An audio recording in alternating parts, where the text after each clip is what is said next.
Hello अस्सलाम वालेकुम। मैं हूं हमजा वसीम और आप देख रहे हैं पीएसएक्स एनालिसिस। तो आज मैं आप लोगों के लिए रिफाइनरी सेक्टर की एनालिसिस लेकर आया हूं। जैसे कि हम देख सकते हैं काफ़ी टाइम से रिफाइनरीज के अंदर बहुत ज़्यादा प्रेशर है, बल्कि काफ़ी महीनों से काफ़ी हफ्तों से रिफाइनरी सेक्टर के अंदर बहुत ज़्यादा ही प्रेशर है। तो चलिए आज हम थोड़ा सा रिफाइनरी सेक्टर को एनालाइज करेंगे और देखते हैं कि इसकी अगली मूव क्या रह सकती है। तो सबसे पहला शेयर वो है बाइको पेट्रोलियम। हम देख सकते हैं बाइको पेट्रोलियम बहुत ज़्यादा ही नीचे आ चुका है, बल्कि सारे ही रिफाइनरी सेक्टर्स बहुत एक्सट्रीमली नीचे आ चुके हैं। ग्राफ क्या कहता है? देखिए, ग्राफ की बात करें तो ग्राफिकली जो हमें दिखता है वो अब ये है कि ये वापसी अपनी नेक्स्ट सपोर्ट बना रहा है। अब वो नेक्स्ट सपोर्ट यही लेवल है, आप ये देख सकते हैं 5.83 हमारे लिए एक इम्पॉर्टेंट लेवल प्ले करेगा, क्योंकि उससे पहले भी हम देख सकते हैं कि इसने बाइको ने पहले भी इधर से सपोर्ट ली है और इन प्रीवियसली भी बाइको ने इसी रेट से सपोर्ट और रेजिस्टेंस ली है। तो ये एक इंतहाई स्ट्रॉन्ग लेवल है बाइको के लिए, तकरीबन ₹5.80 का लेवल। तो तकरीबन यही है इसकी सपोर्ट, और इसकी जो रेजिस्टेंस है वो ₹6.19 है। देखिए, सबसे पहले हम बाइको की बात करें। देखिए, हम ये देख सकते हैं कि जितने भी रिफाइनरी के स्टॉक्स हैं उनमें बहुत बड़ा प्रेशर रहा। इवन बीच में जो बाइको एक एक्यूमुलेशन डिस्ट्रीब्यूशन फेज में आया हुआ था, एक कंसोलिडेशन फेज में आया हुआ था, हमने ये देखा कि उसमें एक नेगेटिवली ब्रेक डाउन हुआ। और मैंने हमेशा से आप लोग को यही कहा है, जैसे भी अगर जिस तरफ ब्रेक डाउन आए हमें कोशिश करनी चाहिए उस तरफ से एग्जिट ले लें। अगर हम थोड़ी सी इधर ट्रेंड लाइन ड्रॉ करें, क्योंकि ये तकरीबन एक कंसोलिडेशन फेज़ है, तो कंसोलिडेशन फेज़ के अंदर ये टेक्निक यूज़ की जाती है कि जो अप मूव से जितना ये डिस्काउंट हुआ था उतना ही अगर हम लो मूव बनाएं, तो इसका जो लेवल बन के आता है वो तकरीबन ₹5 के पास का लेवल है। ये इसके लिए भी नेक्स्ट एक अच्छा सपोर्ट लेवल बन सकता है। उसके अलावा भी हमें ये बाइको पेट्रोलियम अभी फ़िलहाल डाउन ट्रेंड में ही नज़र आ रहा है। इसके अंदर मतलब फेक ब्रेकआउट्स भी होते ही रहते हैं। और इसके अलावा आप ये देखें कि बाइको पेट्रोलियम के अगर मूव देखें, एक उसका ट्रेंड देखें, तो आप ये देख सकते हैं, नोटिस यही किया जा सकता है कि जो बाइको पेट्रोलियम है वो एक मूव नीचे देता है, फिर थोड़ी सी रिकवरी, फिर नीचे, फिर रिकवरी, फिर नीचे। ये उसका मूव ही ये चल रहा है। तो इस हिसाब से अभी ये अपनी रिकवरी कर रहा है। फिर जो इसका नेक्स्ट मूव हो सकता है वो फिर हो सकता है नीचे हो। तो फिर अगर ये मज़ीद नीचे जाता है तो आपका जो स्टॉप लॉस है अभी इसी कैंडल का लो बनेगा। इसी कैंडल का लो आपके लिए स्टॉप लॉस मेन बनेगा अभी के लिए ₹5.60। इसके नीचे क्लोजिंग देता है तो ये मज़ीद नीचे, फिर ये एक रिट्रेसमेंट दिखाएगा। देखिए, ये बात हमेशा याद रखें कि जो रिट्रेसमेंट है, हमें हमेशा कोई ना कोई एक ऐसी रिट्रेसमेंट की निशानियाँ मिल जाती है कि अब ये रिट्रेस हो सकता है।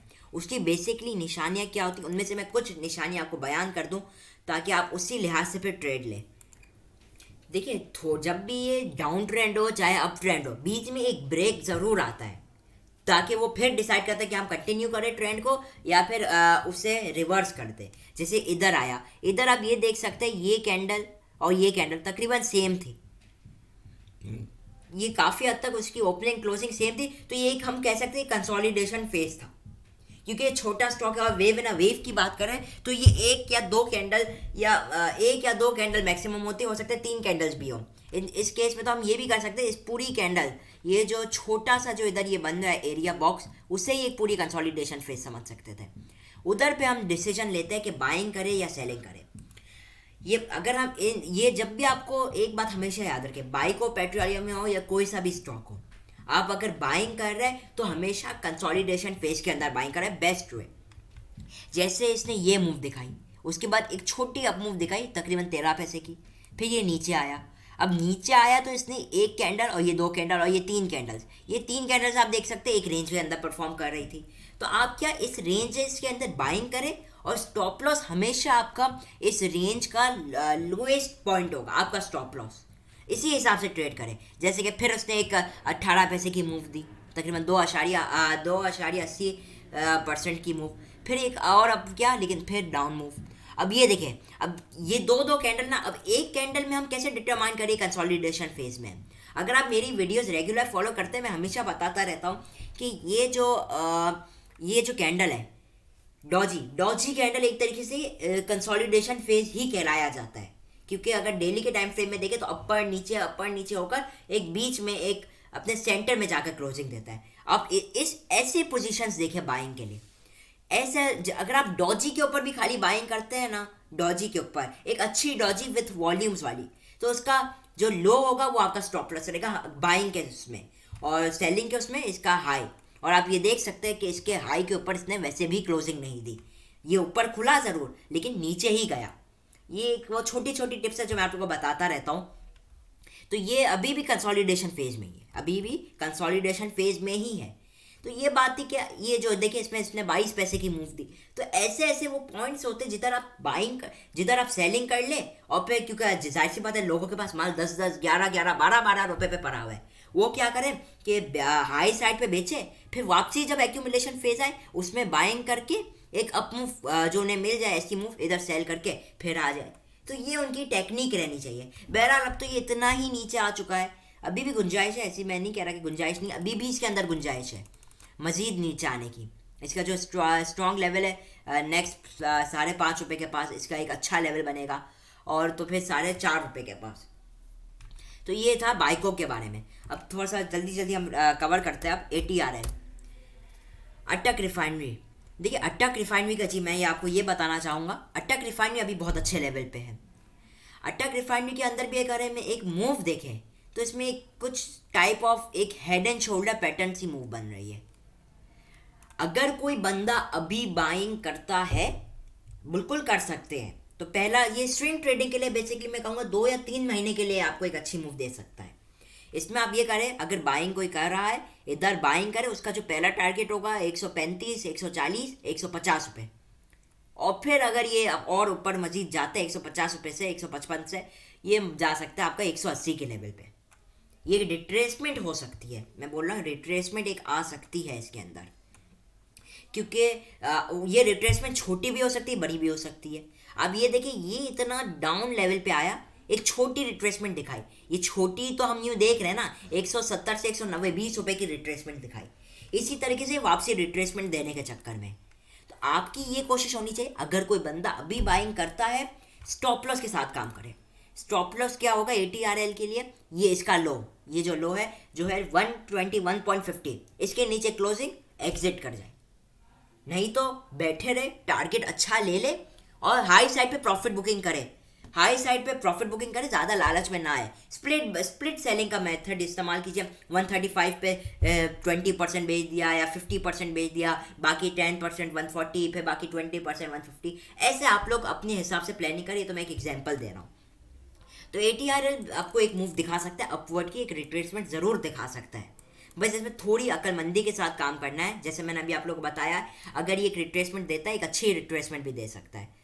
बीच में इसका जो है ये हेम्पर लेवल आ रहा है 140, वो मैंने आप लोगों को पहले ही बता दिया। इस लेवल पे कोशिश कीजिएगा कुछ प्रॉफिट, पार्शियल प्रॉफिट आपका बुक हो जाना चाहिए, चाहे तो फुल प्रॉफिट भी बुक कर सकते हैं। तो ये वो लेवल है ATRL के लिए। अब नेक्स्ट हम चलते हैं नेक्स्ट शेयर की तरफ, NRL। देखिए नेशनल रिफाइनरी की बात करें, अब नेशनल रिफाइनरी का क्या सिस्टम है। नेशनल रिफाइनरी ने अपना ये जो लो था उसे ब्रेक करा, बहुत नेगेटिव बात है। और एक और चीज़, इसने ये ब्रेक किया, उसके अलावा अब ये जो इसने वेव बनाई, एक छोटी सी वेव 290 से तक 40-50 रुपये की वेव, उसका भी तकरीबन उसने 50% की अपवर्ड करेक्शन भी कंप्लीट कर दी, जो कि 260 के पास बनता है, जो कि अभी बर वक्त उसका रेजिस्टेंस ही है। हो सकता है ये 264 भी टच करे, मैनी पॉसिबिलिटी, कुछ ये 270 भी टच कर सकता है। लेकिन मैं अभी NRL की भी पोजीशन है, बाइंग करते हैं स्टॉप लॉस के साथ करें जिनका है स्टॉप लॉस।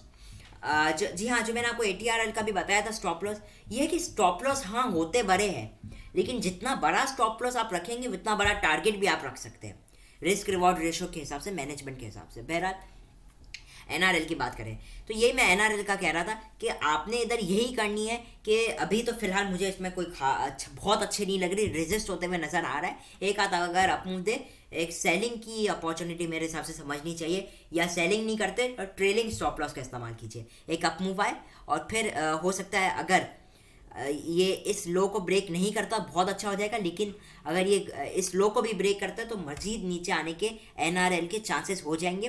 डेली के टाइम फ्रेम में भी और नीचे आने की गुंजाइश मौजूद है। 39 पे आरएसआई अभी ओवरसोल्ड नहीं हुआ, और फिर जो उसका नेक्स्ट लेवल क्या ये 230 का एक अच्छा सपोर्ट लेवल है, लेता है तो बहुत इंपॉर्टेंट सपोर्ट है। लेकिन ये बात याद रखें कि एनआरएल की भी वही सिचुएशन है जो मैं आप लोगों को कह रहा हूँ। एनआरएल अभी इसके अंदर थोड़ी गुंजाइश है मौजूद, थोड़ा सा और नीचे जाने की, क्योंकि एनआरएल बाकायदा दूसरे शेयर्स की बात करें, दूसरे शेयर्स ने भी जो रिफाइनरी सेक्टर उन्होंने भी एक रिट्रेसमेंट दिखाई, लेकिन इसने थोड़ी सी ज़्यादा दिखाई। 400 से नीचे आया, 250, फिर एक अच्छी मूव दिखाए 350। तो ये अपने आप को एक तरीके से करेक्ट करता हुआ गया है, नीचे भी जा रहे हैं लेकिन अपने आप को एक थोड़ी सी रिट्रेसमेंट देकर फिर नीचे फॉलो कर रहे हैं। तो बहरहाल इसमें मजीद नेगेटिविटी जाहिर सी बात है नहीं स्टार्ट होगी जब तक ये अपने इस लो को ब्रेक ना करे। ये जो लो इसका बनता है 232.2, ये लो में जब तक ब्रेक नहीं करेगा कोई और बड़ी नेगेटिविटी नहीं आएगी। ब्रेक करता है मजीद नेगेटिविटी की तरफ जा सकता है, 188 रुपीज़ पे भी जाने के चांसेस रह सकते हैं इसके।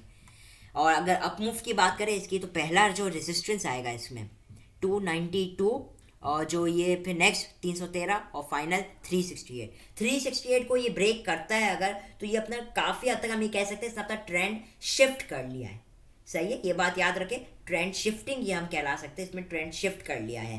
तो ये जो भी मैं शेयर्स बता रहा हूँ मैं ये नहीं कह रहा ये बहुत बड़ी नेगेटिविटी इन शेयर्स में, बस ये कि जो भी काम करें या तो एहतियात से काम करें। कहीं अगर अपसाइड पे जाता है प्रॉफिट बुकिंग करें, डिप पे फिर बाय कर सकते हैं आप उन मालों को। और अगर अपने अपने रेजिस्टेंस एरिया को ये सारे शेयर तोड़ते हैं तो फिर ये मजीद ऊपर जाने के चांसेस रह सकते हैं। देखिए PRL, पाकिस्तान रिफाइनरी लिमिटेड, इसकी भी थोड़ी सी बात कर ली जाए तो इसकी जो बिल्कुल लेटेस्ट आप इसकी भी मूव देख सकते हैं, मूवमेंट जो मेनली देखने को मिल रही है, ये भी बाइकों की तरह चल रहा था। ये अप मूव तो इसमें बहुत बड़ी कोई अप मूव नहीं आई, बिल्कुल माइनर सा, मतलब के 1 रुपये की मूव, 15 रुपये 36 पैसे से एक मूव आ गई इसकी, तो वो थी 16 रुपये 15 पैसे। तो एक ये बहुत बड़ी मूव नहीं है, ये शो करता है बहुत बड़ी नेगेटिविटी, क्योंकि हम ये देख सकते हैं कि रिट्रेसमेंट कम है इसमें। लेकिन ये जो बात मुझे इसमें एक फैक्ट इतना अच्छा लग रहा है कि पहले ये अपने लेवल हाई लेवल से लो लेवल पे गए, फिर इसने 23% की तकरीबन रिकवरी शो की, फिर यहाँ से ये नीचे गया तो इसने तकरीबन 30% की अपवर्ड की तरफ रिकवरी शो की। अब ये नीचे गया तो इसने तकरीबन अपने 50% की रिकवरी शो की। ये देख सकते हैं, ये गिरना शुरू हुआ, मैं वेव्स की बात कर रहा हूँ, वेव्स के ऊपर अब ये 50% की रिकवरी शो की। तो ये शो कर रहा है कि अब इसका ट्रेंड वीक होता जा रहा है, डाउन ट्रेंड मैं बात कर रहा हूँ, डाउन ट्रेंड इसका बहुत ज़्यादा वीक होते जा रहा है। और अगर इसमें भी हम ट्रेंड लाइन की ड्रॉ करें, ट्रेंड लाइन अगर इसमें बनाए तो ये तकरीबन इसका जो लेवल ये निकल के आता है तो वो भी ज़्यादा नीचे नहीं आता, वो भी तकरीबन 11 रुपये के पास, 10.5 से 11 रुपये के पास इसका लेवल आता है।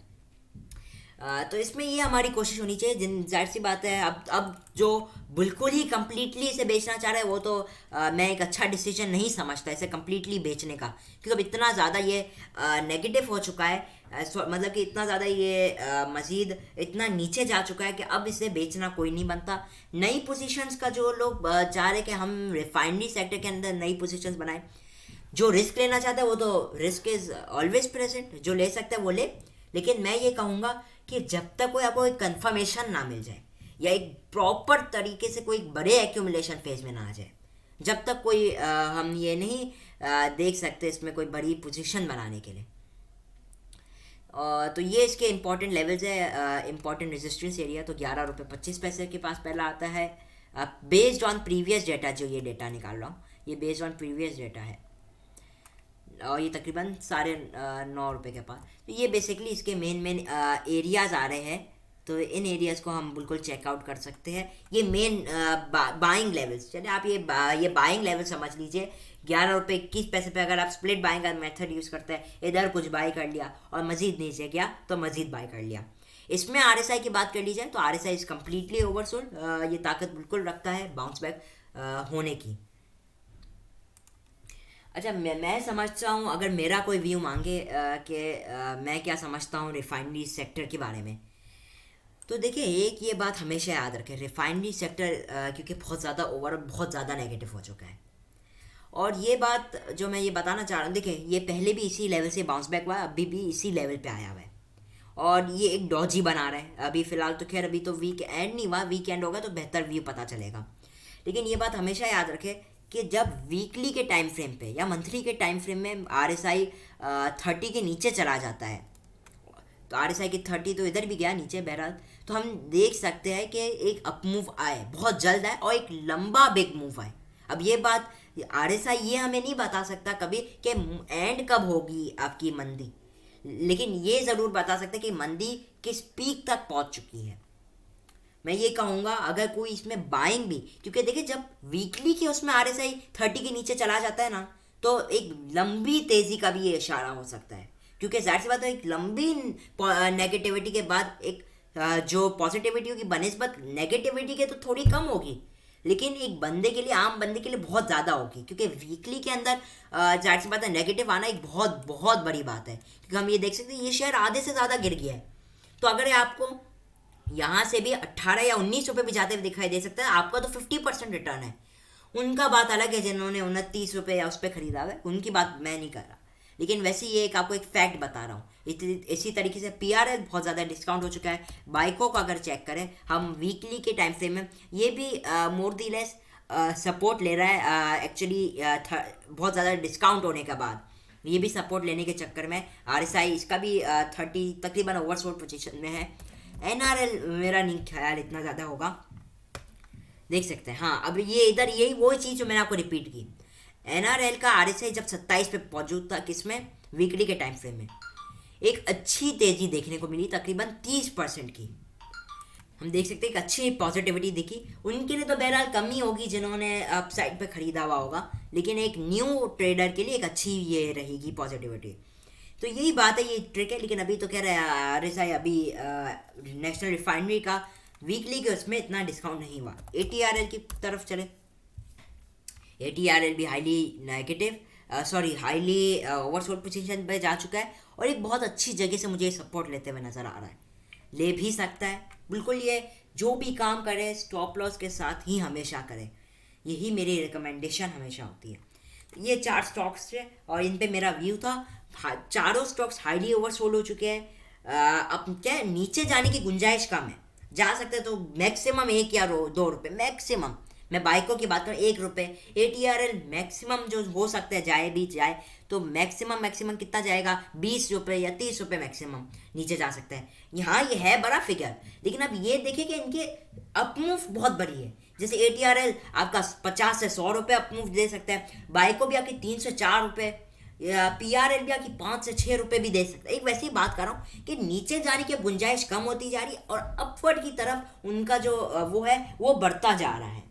ये वो एक लॉजिक है जो मैं आप लोगों को समझाना चाह रहा हूँ। तो ये वो टिप्स है जो आप कोशिश कीजिए अपने स्टॉक्स के ऊपर भी चला सकते हैं। और होपफुली मेरी वीडियो आपको अच्छी लगी होगी। मैं हूँ हमजा वसीम और आप देख रहे थे PSX एनालिसिस।